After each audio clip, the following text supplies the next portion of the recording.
Today we are going to start with a very important topic of the molecular basis of inheritance, that is the DNA fingerprinting.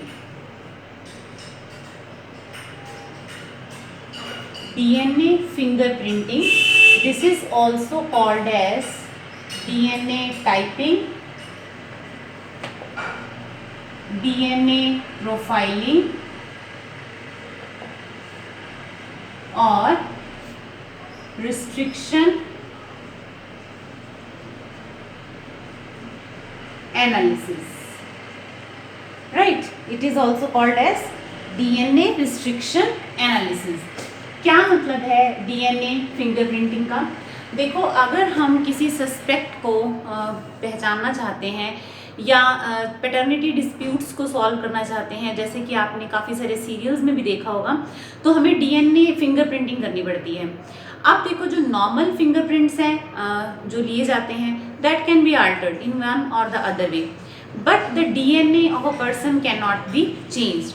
That's why DNA fingerprinting is the best method to solve the paternity disputes and to solve some other problems, right?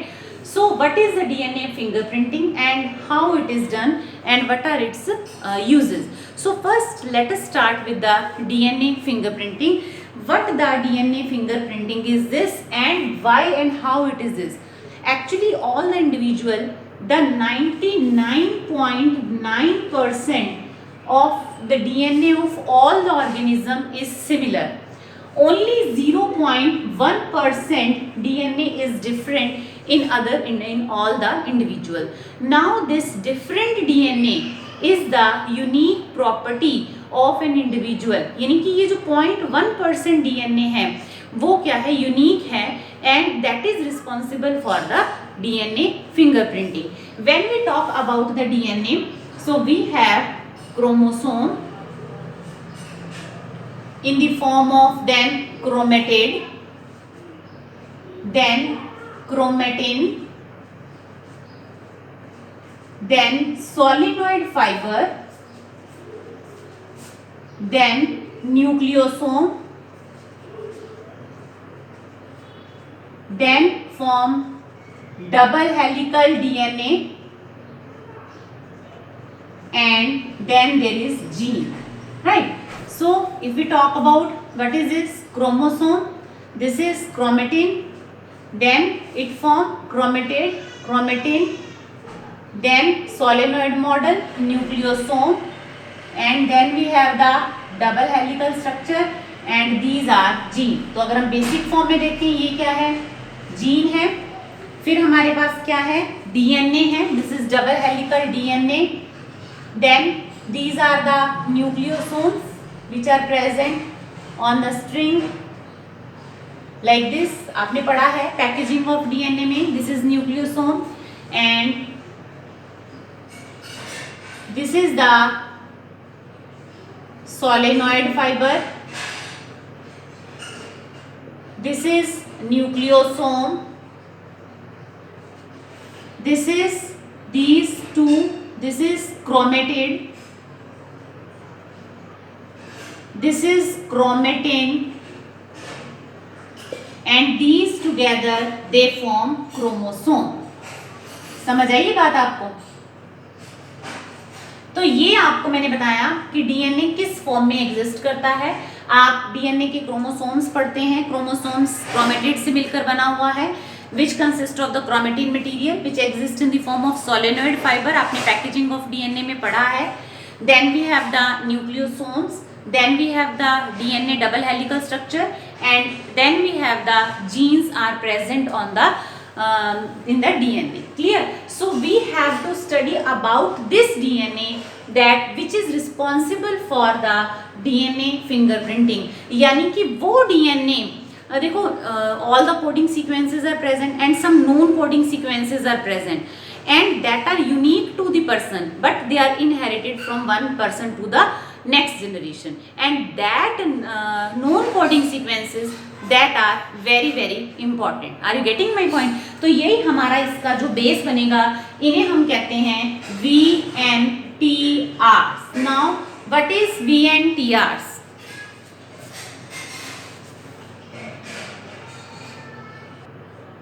VNTR, what are VNTR? These are variable number of tandem repeats. मतलब अगर एक person के DNA में कोई एक sequence है A T T A G C A T, किसी दूसरे पर्सन में सेम सीक्वेंस है A T G C A T, ठीक है.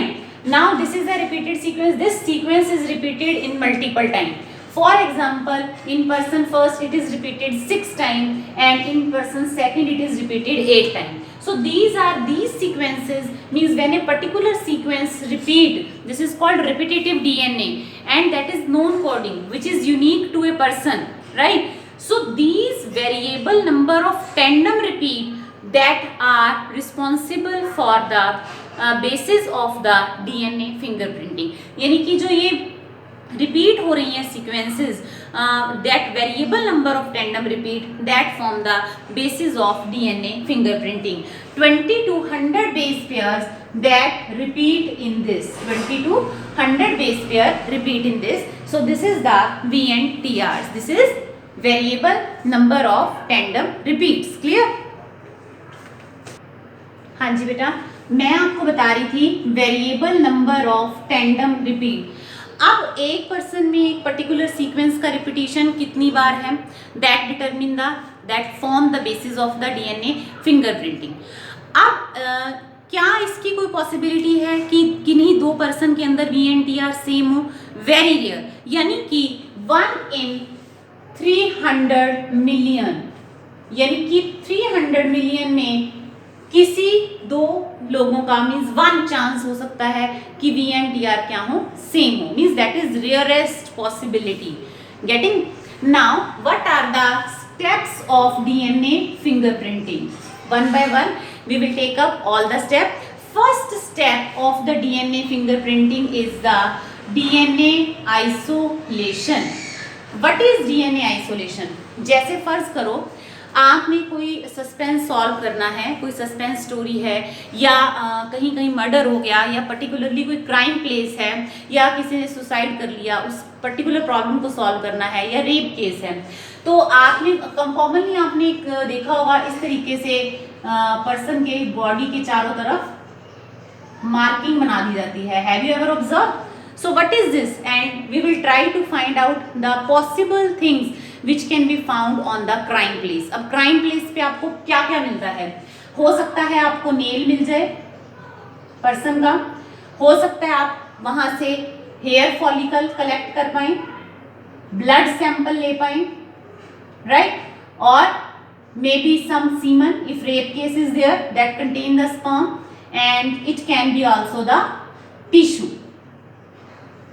which can be collected from the particular site where the particular problem is there. So here the DNA can be isolated from any of these things, from the nail, from the hair, from the blood, semen or from the tissue.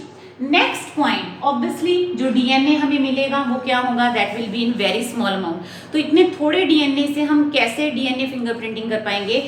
Second point is the DNA amplification. Now what is DNA amplification? Means to get the multiple copies. यानी कि एक particular चीज की, एक particular sequence की आपको multiple copies मिलती हैं. That is by the PCR. एक मशीन है जिसे हम कहते हैं PCR, and that was given by Karl Mullis. आगे जाके आप बायोटेक्नोलॉजी में इसकी डिटेल पढ़ोगे. क्या है PCR? This is the polymerase chain reaction. यानी ये पर्टिकुलर सीक्वेंस की आपको मल्टीपल कॉपीज इसके थ्रू मिल जाएंगी. तो आपने सबसे पहले डीएनए आइसोलेट करा. कहाँ से लिया? नेल से, टिश्यू से, सीमन से, हेयर से, और blood sample can also be collected, right? फिर आपने क्या किया? सेकेंड पॉइंट था डीएनए एम्प्लीफिकेशन, यानी कि उस डीएनए की आपने क्या ली? Multiple copies. Is it clear? By the PCR technique. Okay, third step आता है आपके पास फ्रेगमेंटेशन। फ्रेगमेंटेशन का मतलब जो डीएनए आपके पास है, अब आप उसकी क्या लोगे, फ्रेगमेंट्स, छोटे छोटे वो फ्रेगमेंट्स में तोड़ दिया जाएगा। जैसे मान लो आपके पास ये डीएनए है किसी सेल के अंदर, इसको रिस्ट्रिक्शन एंडोन्यूक्लिएज रिस्ट्रिक्शन एंडोन्यूक्लिएज के साथ ट्रीट करते हैं। रिस्ट्रिक्शन एंडोन्यूक्लिएज, तो आपको अलग अलग लेंथ के डीएनए के कई सारे फ्रेगमेंट्स मिल जाते हैं जिन्हें हम कहते हैं RFLP। What is this? This is restriction fragment length polymorphism. अब इसका मतलब समझो आप क्या है। रिस्ट्रिक्शन फ्रेगमेंट लेंथ पॉलीमॉर्फिज्म का मतलब क्या है, यानी कि जो ये एंजाइम आप पढ़ रहे हैं रिस्ट्रिक्शन एंडोन्यूक्लिएज, ये क्या करता है, these are also called as biological scissor. क्या काम करता है, जैसे सीजर क्या काम करती है, छोटे छोटे पीसेस में कट कर सकती है। जो रिस्ट्रिक्शन एंडोन्यूक्लिएजेस हैं they behave as a biological scissor. What is their function? It cut the DNA at the particular site and create the fragment of the particular different length. This is called restriction fragment length polymorphism. Restriction means एक particular जगह पे काटा है, length polymorphism का मतलब है we will get the DNA fragments of different length. Are you getting my point? Length polymorphism यानी कि हमारे पास जो DNA के fragment आएंगे that will be of different length. Clear? तो आपके पास restriction fragment length polymorphism you will get, and the double stranded DNA जो अब तक हमने देखा था, by this technique the double stranded DNA get converted into single stranded DNA. समझ आया? तो पहला स्टेप क्या था, आपने डीएनए को आइसोलेट किया, उसके बाद आपने डीएनए की मल्टीपल कॉपीज क्रिएट की क्योंकि आपके पास जो डीएनए का सैंपल था वो बहुत थोड़ा था। फिर आपने उसको क्या किया, फ्रेगमेंटेशन, यानी कि डीएनए के सैंपल को रिस्ट्रिक्शन एंडोन्यूक्लियस से ट्रीट किया। You will get the fragments of the DNA of the variable length, okay, different length. समझ आया? फिर नेक्स्ट पॉइंट आता है, अब आपके पास डीएनए के फ्रेगमेंट हैं अलग अलग लेंथ के। नेक्स्ट स्टेप आता है आपके पास, दैट इज जेल इलेक्ट्रोफोरेसिस। ध्यान से सुनो, जेल इलेक्ट्रोफोरेसिस, पहली बात तो electrophoresis means separation of the things under the electric field. Gel electrophoresis means through the gel, means when the fragments of different length of DNA they are passed through the gel, they get separated according, they move under the influence of the electric charge. अब DNA क्या है, negative charge है। क्यों है ये negative charge? Due to the presence of PO4 3 negative. Phosphate की वजह से जो डीएनए है वो क्या है, नेगेटिव चार्ज है। तो आप जब इसको, you will keep this DNA fragments at the negative end. Are you getting my point? And when you will apply the current, these fragment means यहाँ wells बने हुए हैं, ये है आपका सैंपल जो आपको क्राइम प्लेस से मिला, ये आपके सस्पेक्ट हैं S1, S2 एंड S3। आपने सभी के साथ यही प्रोसीजर फॉलो किया, उनका डीएनए लिया, आइसोलेट किया, मल्टीप्लीकेशन की यानी कि उसकी मल्टीपल कॉपीज क्रिएट की, फिर उनको छोटे छोटे टुकड़ों में तोड़ दिया और उनको सिंगल स्ट्रैंडेड बना दिया। सिंगल स्ट्रैंडेड बनाने के बाद आपने क्या किया, उसको जेल इलेक्ट्रोफोरेसिस की। ध्यान से सुनना है, जेल इलेक्ट्रोफोरेसिस में आप डीएनए को कहाँ रखेंगे, नेगेटिव एंड पे। क्यों? क्योंकि डीएनए नेगेटिवली चार्ज है। When you will apply the current it start moving toward the positive electrode, okay, so it will get separate like this.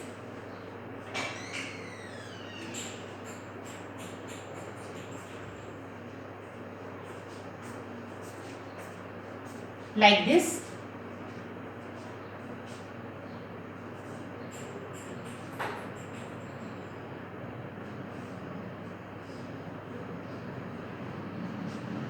Are you getting my point? तो ये आपने क्या किया, सबके डीएनए को क्या कर दिया, जेल इलेक्ट्रोफोरेसिस कर ली. Now what you will get here, you will get the fragments of the different length, they get separate. Smaller one will come down fast and the larger one they are up here, okay, near the well, and they move under the electric field. And the gel which is used, that is the agarose gel. Agarose gel. Clear, समझ आती है ये बात आपको? So this is the gel electrophoresis. वैसे हम biotechnology में ये सारा बहुत डिटेल में पढ़ने वाले हैं कि व्हाट इज जेल इलेक्ट्रोफोरेसिस, पर अभी के लिए आपको इतना पता होना जरूरी है कि जेल इलेक्ट्रोफोरेसिस में आपने डीएनए को नेगेटिव एंड पे रखा और इलेक्ट्रिक करंट जब पास किया आपने, तो डीएनए अपने चार्ज की वजह से पॉजिटिव एंड की तरफ मूव करेगा. और क्योंकि एग्रोस जेल से आप पास कर रहे हो, तो जो स्मॉलर डीएनए के फ्रेगमेंट हैं they will come faster, they will move fast, okay, as compared to the bigger one DNA fragments. ठीक है, तो ये हो गया आपका जेल इलेक्ट्रोफोरेसिस. फिर आपके पास नेक्स्ट जो स्टेप आता है that is the Southern blotting. हर स्टेप अपने आप में बेटा बहुत इंपॉर्टेंट है. Southern name of the scientist है. अब हुआ क्या कि आपने जो ये जेल इलेक्ट्रोफोरेसिस की, आपके पास डीएनए के सारे फ्रेगमेंट सेपरेट हो गए हैं, लेकिन प्रॉब्लम क्या है, this gel is very delicate. Okay, so what happens, अगर आप इसको डील करने की कोशिश करोगे तो it can break up also. तो क्या किया जाता है, it is shifted on the nylon membrane और द नाइट्रोसेलुलोज पेपर. ओके, तो क्या किया गया, आपके पास ये जो जेल थी, it is shifted on nylon paper, right? This is the gel, this is gel, and these were the samples S1, S2 and S3. तो सारे के सारे वेल्स आपने क्या किया, जेल के ऊपर नाइट्रोसेलुलोज पेपर के ऊपर या नाइलोन मेम्ब्रेन के ऊपर आपने ये सारे के सारे डीएनए फ्रेगमेंट्स ले लिए, लाइक दिस.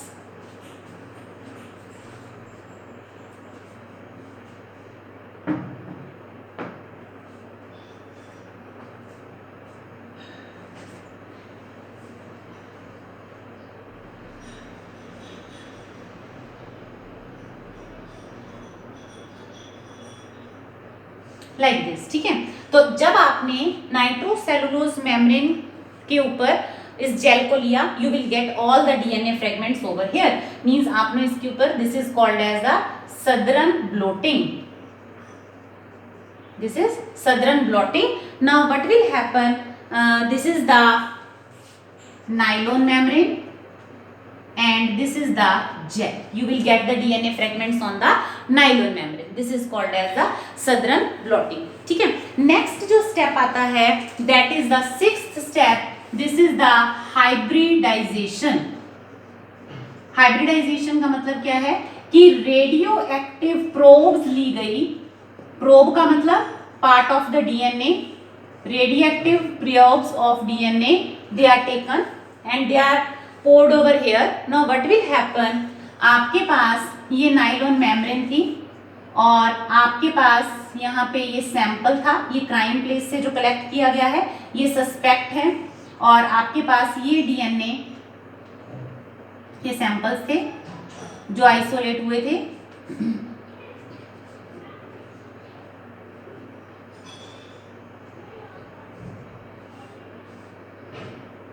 Like this. ठीक है, अब जैसे ही आपने रेडियो एक्टिव प्रोब डाली, प्रोब क्या है, कॉम्प्लीमेंट्री होगी इसकी, आपने ये बहुत सारी रेडियो एक्टिव प्रोब्स इसके ऊपर डाल दी. Now what will happen after the hybridization, what will happen, this will get double standard. यानी कि ये सारे के सारे डीएनए के जो फ्रेगमेंट्स थे दे बिकम डबल स्टैंडर्ड. आपके पास ये फर्ज करो जो भी कुछ थे,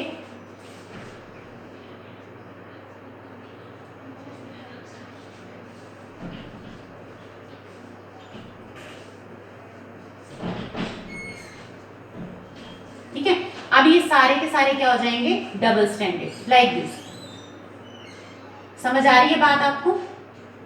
जैसे ही आपने रेडियो एक्टिव प्रोब डाली वो सारे क्या हो गए, डबल स्टैंडर्ड. बस, तो अब आपके पास रेडियो एक्टिविटी आ गई है। रेडियो एक्टिव प्रोब इसलिए यूज किए गए ताकि आप इजीली आइडेंटिफाई कर सकें। नेक्स्ट आता है आपके पास 7th पॉइंट, फोटोग्राफी, यानी कि जो आपके पास ये नाइलॉन मेम्ब्रेन के ऊपर इसका इम्प्रिंट आ गया है। Now you can get the photograph, it is exposed against the X-rays so that you can get the photograph of this particular thing and you can captain the record।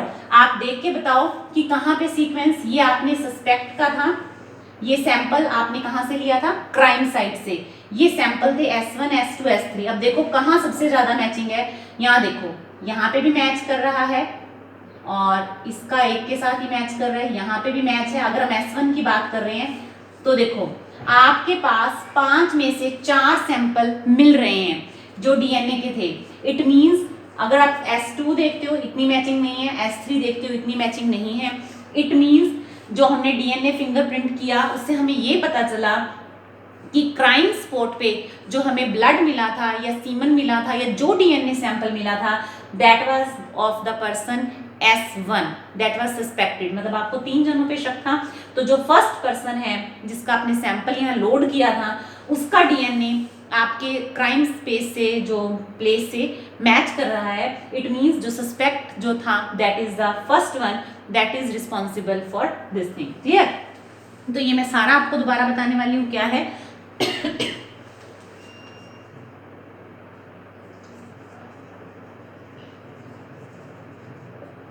देखिए क्या है ये, this is the DNA fingerprinting. Short में मैं बताऊंगी क्या है। Variable number of tandem repeat are responsible. Variable number of tandem repeat means a particular sequence is repeated for how many time, that is called VNTR। Step, सबसे पहले DNA isolate करेंगे, फिर उसकी मल्टीपल कॉपीज क्रिएट करेंगे, fragmentation करेंगे by using the restriction endonuclease so that they become double stranded to single stranded. Right, ये चीज ध्यान रखनी है आपने। यहाँ डबल स्टैंडर्ड से वो क्या हो गया था, सिंगल स्टैंडर्ड हो गया था। फिर जेल इलेक्ट्रोफोरेसिस से आपने डीएनए के फ्रेगमेंट को सेपरेट कर लिया, उसके बाद आपने उसको नाइलॉन मेम्ब्रेन पे शिफ्ट कर लिया, that is called southern blotting. उसके बाद आपने रेडियो एक्टिव प्रोब डाली, जिससे क्या हो गया, सिंगल स्टैंडर्ड डीएनए किसमें कन्वर्ट हो गया, डबल स्टैंडर्ड डीएनए में। और यहाँ से आप आइडेंटिफाई कर सकते हैं कि किस पर्सन में पर्टिकुलरली रिस्पॉन्सिबल है उसके लिए। And 7th point, it is a photography, means it is exposed against the X-rays.